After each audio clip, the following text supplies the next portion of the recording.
मलाई पनि यस्तै लाग्छ। यसको चालामाला पनि आजभोलि ठिक छैन के। हेर न त्यहाँ लखर लखर लखर हिँडे। त्यतिका समयसम्म एउटै ओछ्यानमा सुतेको मान्छे तिमीलाई मेरो याद अलिकति पनि आएन? आयो मानव, कति आयो आयो।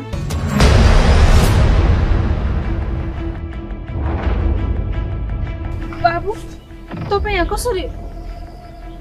मलाई पनि भागेको घुमरीले यहाँ ल्याएर पछारे भयो। यो भागी पनि चिजै यस्तो रहेछ। त खुरुक जान्छ कि एउटा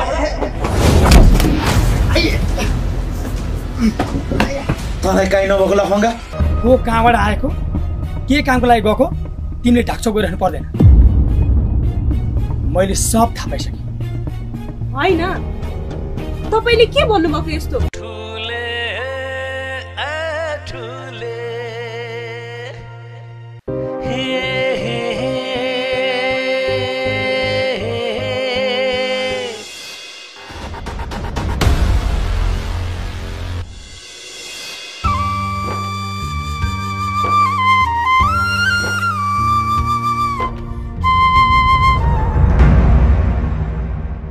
अलिक चाँडो गर न, यहाँ अहिले कसैले देखिहाल्यो भने।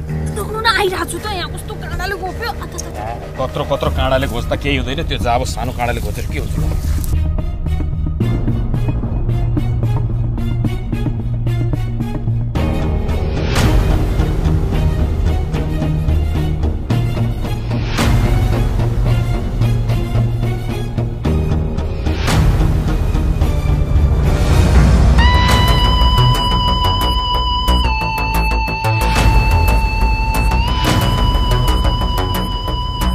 मीनाक्षी,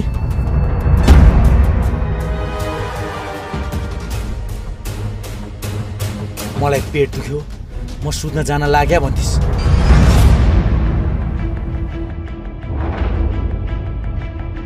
आखिर सुत्नै आएकी रहेछस् होइन?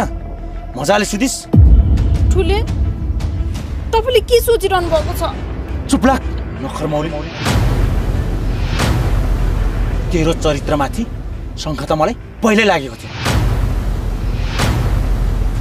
आज मैले आफ्नै आँखाले देखेँ होइन?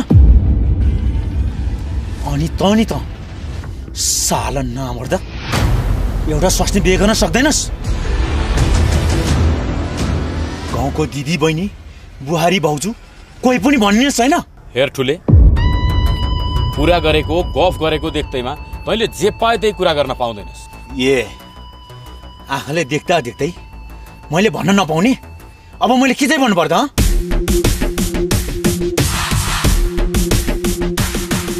दुईजना पवित्र नाता भएको दाजुबहिनी बाटो मुनिको झाडीमा बसेर भजन कीर्तन लगाइरहेकी थिए।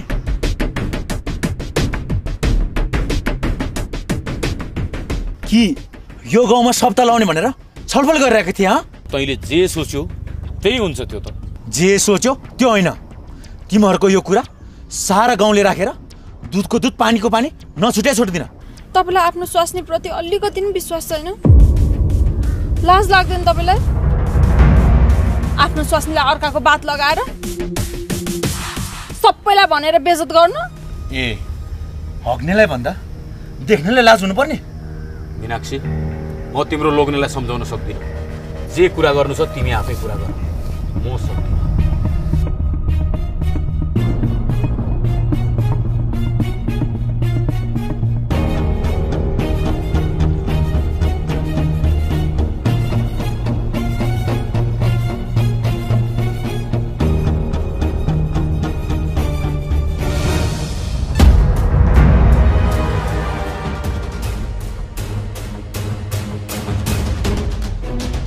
देखिस्, गलत काम गर्नेलाई मान्छेले कसरी साथ छोड्छ? चाहिन्जेल भाँडो नचाहेपछि ठाडो भनेको यही हो, थाहा पाइस्? यसले तँलाई अलिकति उदाहरण मात्र दिएर गयो। अब म तँलाई कसरी सिकाउँछु हेर्दै जा।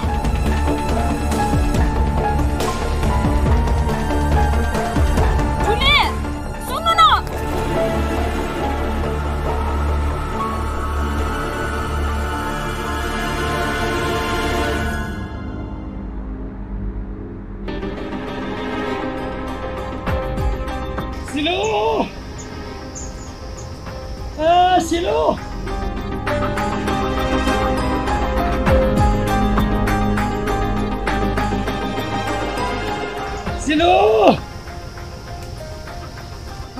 सिलो सिलो सिलो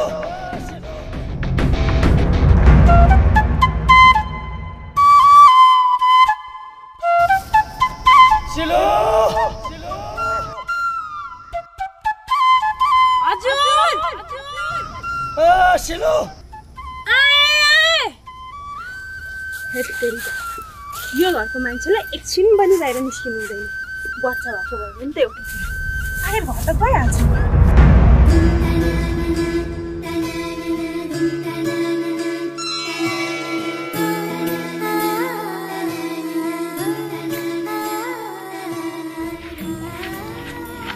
बिसा बिसा बिसा भनेको किन बिसाउनु बिसा बिसा भनेपछि बोकिसकेको डोको किन बिसाउन लाग्यो होला यहाँ मान्छेले बल्ल बल्ल कति दुःख गरेर बोकेको हुन्छ त्यही दुःख गरेर बोके भएर पो बिसा भनेको त बोक्दाखेरि दुःख हुन्छ अनि बिसाउँदाखेरि सजिलो हुन्छ त्यही भएर बिसा भनेको अब यो डोको म बोक्छु आमै नि गाउँटोले देख्यो भने के भन्लान् लाजै मर्नु छ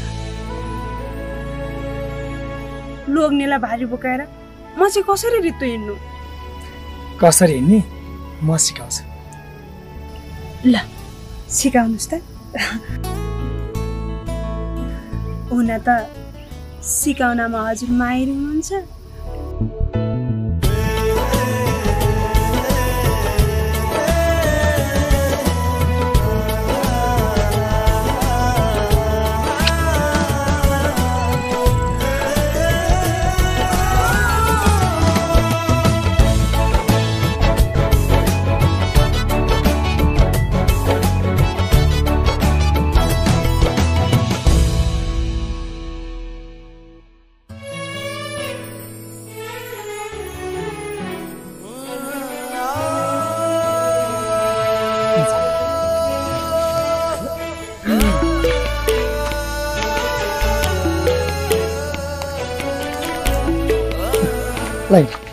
आखिर तपाईँले आज मलाई लजित बनाएरै छाड्नु भयो मलाई कस्तो अप्ठ्यारो लागिरहेछ बरु बिस्तारै बिस्तारै म बोक्छु नि अप्ठ्यारो तिमीलाई पेटमा पनि भएको छ त्यो पेटको भारीमा बोक्दिनु त त्यो त मिल्दैन त्यही भएर सिलो सकेको सोच चाहिँ गर्नै पर्छ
म घाँस गोठ खाउँछु। हेर्नु है आमा, मैले केही पनि गरेकी छैन। मलाई गाली नगर्नुहोस् है। हजुरको छोरा आफैले जिद्दी गरेर पोखरी लिएर आउनुभयो। हेर्नुहोस् न, मलाई कस्तो लाजै मर्दो बनाउनु भयो भने। के साह्रो हात्तिकी भने नि तेरि जाऊ भाइरी बोक्नु सहयोग गर्दा नि हात्तिनुपर्छ त। भयो नि आमा, आफ्नो लोग्नेलाई चाहिँ त्यत्रो भारी बोकाएर आफू चाहिँ रित्तै हिँड्दाखेरि बाटोमा कसैले देख्यो भने के भन्लान् भन्नुहोस् त? कसले के भन्लान्, कसले के गर्लान्, त्यो अर्कै कुरा हो बुहारी। 2 दिन बाँचुन्जेल एक अर्काको दुःख सुखलाई बुझेर, एक अर्काको मर्मलाई बुझेर जिन्दगी बिताउनु अर्कै कुरा हो बुहारी। हजुरको कुरा सुन्दा नि यो मन आनन्दै हुन्छ। अब सासू बुहारी गन्थन मात्र गर्ने हो कि पेटमा चार हलिँदै लाग्ने हो? पिर मार्नु पर्दैन। म घर बसेको बेलामा तिमीहरूलाई भोकै राख्छु, अरू भित्र खानेकुरा बनाएर राख्दैछु, गएर खाइहाल। आफूले त काम पनि गरेको छैन, भारी पनि अरू कसैले बोकिदिएको। अब काम नगरेपछि कसरी खानु? आमा, मेरो भाग पनि हजुरकै छोरालाई दिनुहोस्। त्यस्तो होइन नि, अब मैले त आफूले मात्र खाएर हुँदैन, कोही कोहीको लागि नि खाइदिनु पर्छ। बरु सानै भाग पनि मलाई दिँदा हुन्छ आमा भने चाहिँ हुन्छ, तिमीले बुझ्यौ? हेर्नु न आमा, कस्तो कि हजुरको छोराले त लाज पनि नभयो। ल ल भाइ हिँड्नु।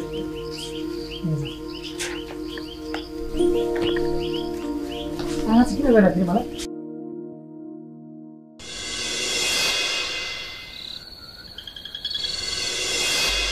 स्त्री जातिले लोग्ने मान्छेलाई भ्रम पारेर परपुरुषसँग सङ्गत मात्र गरे पनि नर्क जान्छ।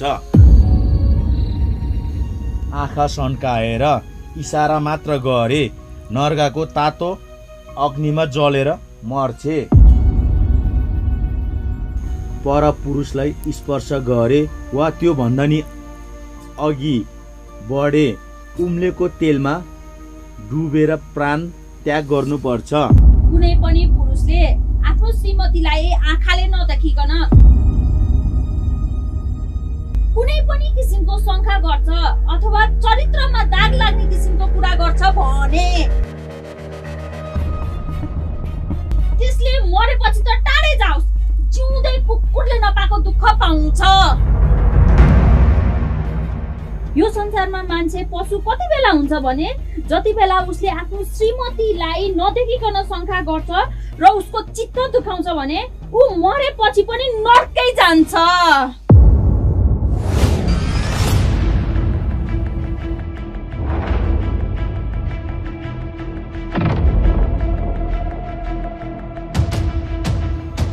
पेट दुख्यो घरमा सुत्न जान्छु भनेर घारी घारी सुत्न जानेको त पट्ट पेटै फुट्यो हुन्थ्यो। म घारीमा सुत्न होइन मुत्न गएको हो, बुझे हो? जुनीले पनि खुकुरी पेटमा रोपिदिएछ, अलिकति तल रोपिदिएको भए सन्चो हुन्थ्यो होला नि। लाज पचेकोहरूसँग के कुरा गर्नु? कस्ताको मुखबाट सुन्नु पर्यो होला लाजको कुरा पनि।